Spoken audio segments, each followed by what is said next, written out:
Hai semuanya, apa kabar? Sehat, sukses, bahagia selalu. Jangan lupa subscribe, like, bagikan channel ini dan berikan komentar-komentar Anda agar kami semakin bersemangat lagi dalam memberikan Anda konten-konten terbaik setiap harinya. Bagi Anda yang telah mendukung kami ucapkan terima kasih dan kami doakan Anda selalu diberikan kesehatan, rezeki, dan kebahagiaan yang melimpah. Jangan lupa aktifkan lonceng notifikasi agar Anda selalu mendapatkan update terbaru dari kami. Apabila Anda ingin sahamnya dibahas, silahkan drop di kolom komentar atau klik link deskripsi di bawah. Anda bisa membuka Facebook dan Instagram kami, kemudian meninggalkan saham request Anda di sana. Mari kita mulai analisa sebuah saham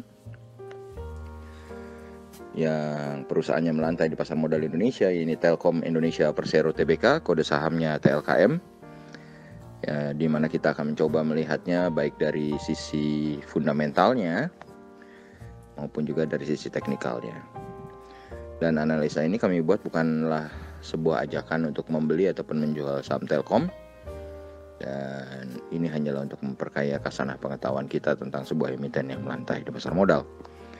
TLKM atau Telkom Indonesia Persero Tbk hari ini ditutup melemah 80 poin atau 2,44% ke harga 3.200. Rentang harga harian Telkom saat ini adalah di 3.180 sampai dengan 3.300. Total transaksi yang terjadi di saham Telkom hari ini adalah 508,32 miliar rupiah. Market capital atau nilai pasar untuk TLKM adalah 317 triliun. TLKM sudah mengalami pelemahan selama 2 hari berturut-turut. Kalau kita lihat rentang harga bulanannya, maka TLKM dalam 1 bulan terakhir harga terendahnya adalah 3.040, harga tertingginya adalah 3.090, sehingga harganya saat ini 3.200 sudah bisa kita kategorikan cukup murah secara monthly atau secara bulanan. Harga terendah Telkom dalam setahun terakhir adalah 2.450, sedangkan harga tertingginya adalah 4.500. Investor asing tampak melakukan net foreign sale di saham Telkom pada hari ini sebesar 106,16 miliar rupiah. Selama 1 bulan terakhir, tapi investor asing justru melakukan net foreign buy di saham Telkom sebesar 233,91 miliar. Sedangkan kalau kita lihat secara year to date, investor asing tampak melakukan net foreign buy sebesar 1,26 triliun rupiah. Dan kalau kita lihat sebenarnya perusahaan TLKM ini adalah perusahaan yang sudah malang melintang di pasar modal Indonesia, listing sejak 14 November 1995. Dengan shareholdernya 52,091% adalah negara Republik Indonesia dan masyarakat mempunyai 47,909%. Komisaris utamanya tentu saja sudah tidak asing lagi, Bapak Renald Kasali, ya. Dan siapapun pasti tahu kepiawaian Bapak Renald Kasali yang juga adalah founder dari Rumah Perubahan. Kemudian di jajaran komisarisnya juga ada nama bagian lainnya, yaitu Bapak Rizal Malarangeng. Direktur utama dari PT Telkom sendiri adalah Ririk Adriansyah. Kemudian kalau kita lihat dari earning per share Telkom, sebetulnya sejak tahun 2018 ke 2019 ke 2020, earning per share Telkom selalu mengalami peningkatan. Bahkan di kuartal ketiga, earning per share Telkom mengalami kenaikan baik secara Q on Q maupun secara year on year. Kalau kita lihat penjualan Telkom atau salesnya adalah 99,94 triliun. Asetnya 233,22 triliun. Liability sebesar 115,33 triliun. Dan equity sebesar 101,72 triliun. Net profit dari Telkom adalah 16,68 triliun rupiah.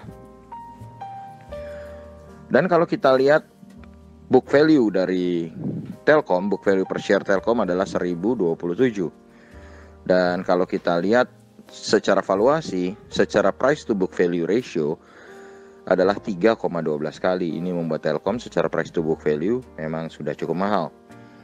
Tetapi kalau kita lihat dari price earning ratio-nya atau PE ratio-nya atau PER-nya, Telkom saat ini berada di posisi 14,25 kali.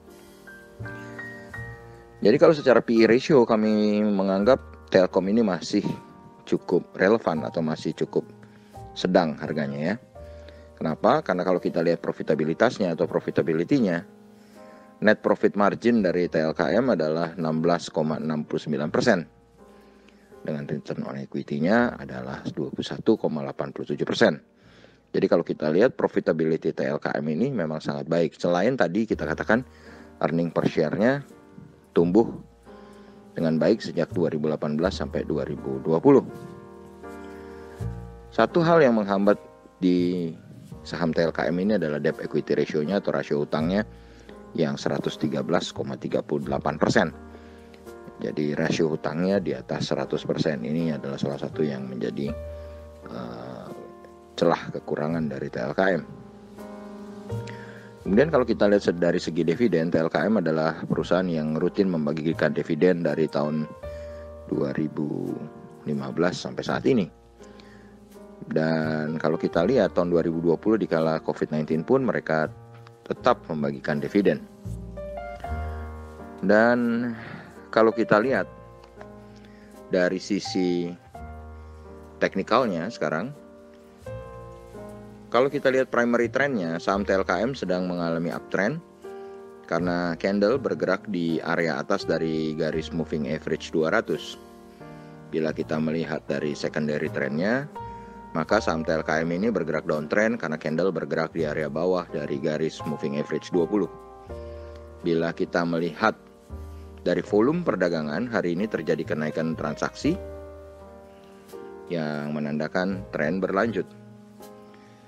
Dari indikator MACD, garis percentage K maupun percentage D belum berpotongan dan belum membentuk pola golden cross. Sehingga ini menjadi titik wait and see bagi kita karena tidak adanya sinyal beli. Demikian juga kalau kita melihat dari indikator stokastik, saat ini harga sedang berada di fase netral dengan garis menuju ke area oversold tanpa adanya atau belum adanya sinyal untuk buy. Bagi kami sendiri secara teknikal, TLKM memiliki support pertama di 3160 dengan support keduanya di 3000. Sedangkan resisten pertamanya di 3490 dan bila tertembus maka resisten keduanya ada di 3610. Demikianlah analisa teknikal dan fundamental dari TLKM. Semoga bermanfaat bagi kita semua. Tetap sehat, tetap semangat, maju terus dalam mencapai profit maksimal di pasar modal Indonesia.